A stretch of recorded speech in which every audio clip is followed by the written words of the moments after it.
नमस्कार बच्चों। अब हम इस वीडियो में आज भेड़ और भेड़िए पाठ का अर्थ समझेंगे। इस पाठ को अच्छी तरह पढ़ेंगे।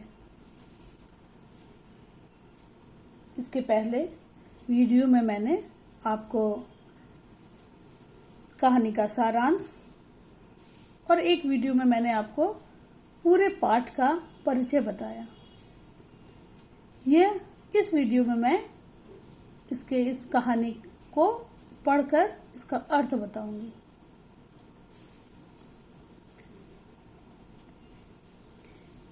एक बार एक वन के पशुओं को ऐसा लगा कि वे सभ्यता के उस स्तर पर पहुंच गए हैं जहां उन्हें एक अच्छी शासन व्यवस्था अपनानी चाहिए,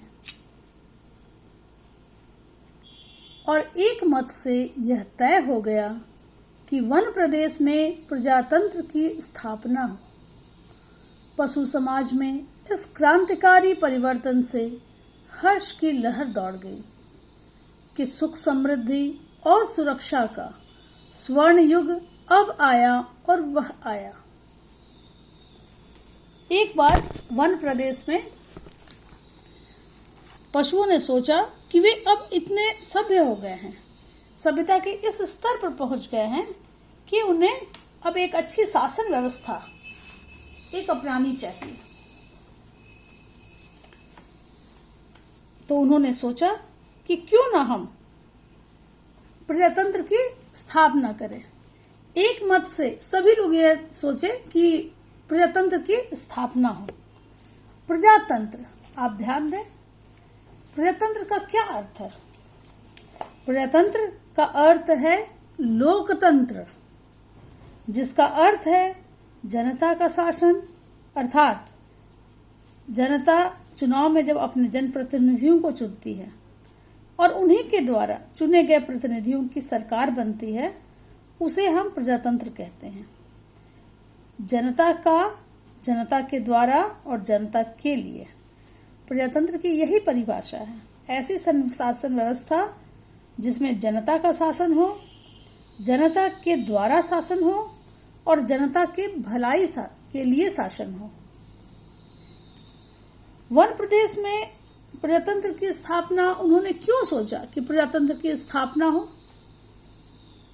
पशुओं ने यह क्यों सोचा कि प्रजातंत्र की ही स्थापना हो?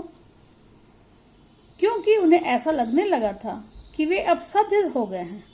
उन्हें भी नियम और कानून बनाकर, अपने चुने हुए प्रतिनिधियों की सरकार बनाकर वन प्रदेश में एक अनुशासित वातावरण बनाना चाहिए। इसमें एक और शब्द है क्रांतिकारी परिवर्तन। पशु समाज में इस क्रांतिकारी परिवर्तन से हर्ष की लहर दौड़ गई। क्रांतिकारी परिवर्तन, क्रांतिकारी परिवर्तन का क्या तात्पर्य है? क्रांतिकारी परिवर्तन अर्थात विचारों एवं शासन प्रणाली में भारी बदलाव।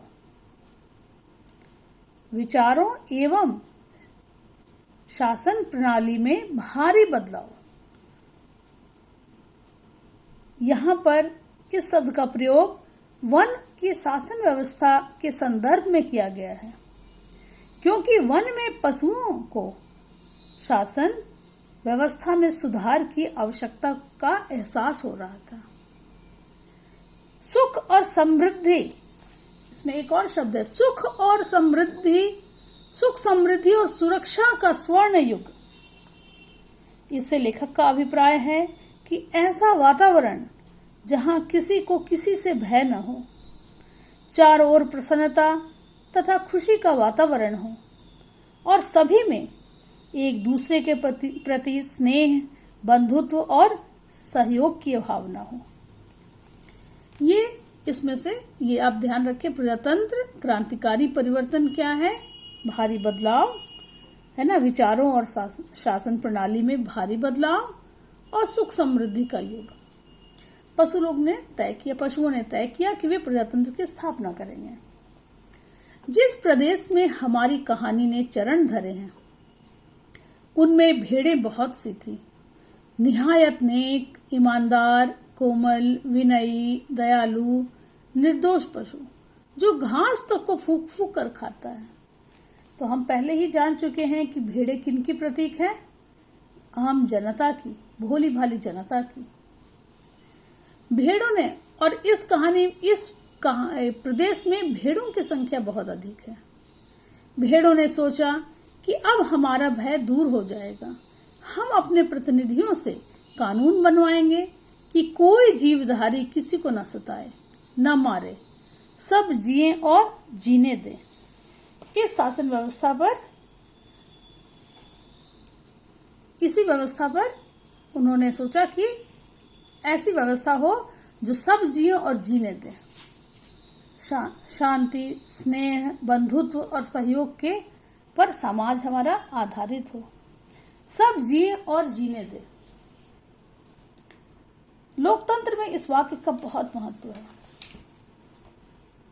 इसका अर्थ है कोई किसी की जान का दुश्मन न हो, है ना। यदि पंचायत के सदस्य किसी के प्राणों की संकट को देखे तो उनकी तुरंत सहायता करें।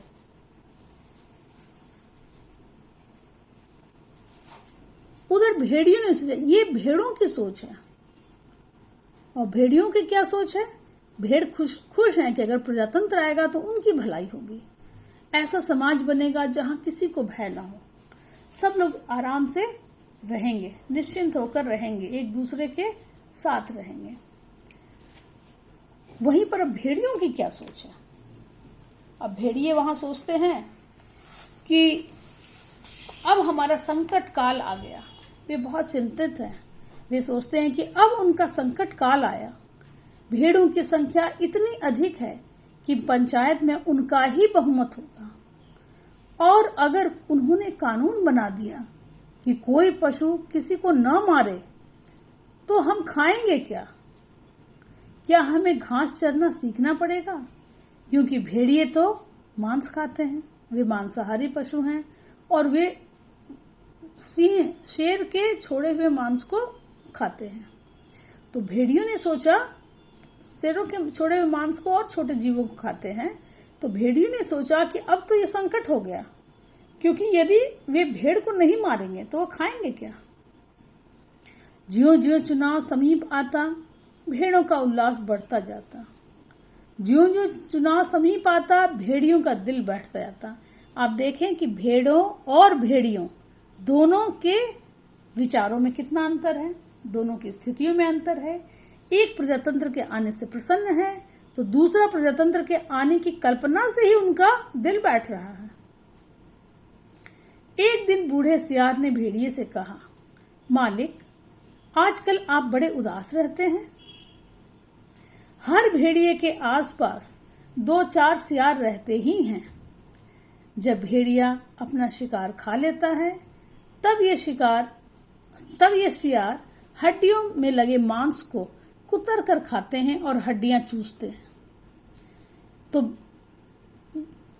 भेड़े जो है वो जनता के प्रतीक है, भेड़िए जो है वह नेताओं के प्रतीक है, और सियार मौका परस्त और चापलूस लोगों का प्रतीक है। और ये तो हम जानते ही हैं कि हर नेता के साथ ही 2-4 उनके चापलूस और मौका परस्त लोग रहते हैं जो उसके आगे पीछे या उन पर ही आश्रित रहते हैं। ये इनका कार्य क्या होता है सियार का, कि ये भेड़ियों के आसपास दुम हिलाते हैं, माने उनकी चापलूसी करते हैं, उनकी सेवा करते हैं और मौके बेमौके हुआ हुआ करके चिल्लाकर उनकी जय बोलते हैं, अर्थात उनकी हाँ में